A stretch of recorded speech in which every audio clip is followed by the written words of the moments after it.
ପୂଜ୍ୟ ଗୁରୁଜୀ ବୃନ୍ଦା, ଏଠାରେ ଉପସ୍ଥିତ ମୋର ଛୋଟ ବଡ଼ ଭାଇ ଭଉଣୀମାନେ ତଥା ମୋ ସହ ସାଥୀଗଣ, ଆଜିର ଏହି ଶୁଭ ଦିନରେ ମୋତେ କିଛି କହିବାର ସୁଯୋଗ ମିଳିଥିବାରୁ ମୁଁ ନିଜକୁ ଧନ୍ୟ ମନେ କରୁଛି।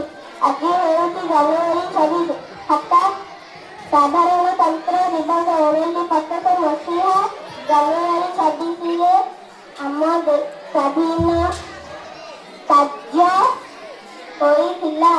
ଏହି ଦିନ ଭାରତ ଏକ ଗଣତନ୍ତ୍ର ରାଷ୍ଟ୍ର ହୋଇଥିଲା। ଡକ୍ଟର ବି.ଆର୍. ଅମ୍ବେଦକରଙ୍କୁ ସମ୍ବିଧାନର ଜଜ ବୋଲି କୁହାଯାଏ। ସାଧାରଣତନ୍ତ୍ର ଦିବସ ଭାରତ ଏକ ରାଷ୍ଟ୍ରୀୟ ପର୍ବ ଅଟେ। ଆମ ସମ୍ବିଧାନ ପୃଥିବୀର ସବୁଠାରୁ ବଡ଼ ଲିଖିତ ସମ୍ବିଧାନ ଅଟେ। ଗଣତନ୍ତ୍ର ଦିବସ ଆମକୁ ସମାନତା, ସମ୍ବିଧାନ ଓ ଭ୍ରାତୃତ୍ୱର ପାଠ ପଢ଼ାଏ। ଆମେ ସମସ୍ତେ ମିଶି ଦେଶର ଏକତା ଓ ଅଖଣ୍ଡତାକୁ ରକ୍ଷା କରିବା ଉଚିତ। ଏତିକି କହି ମୋ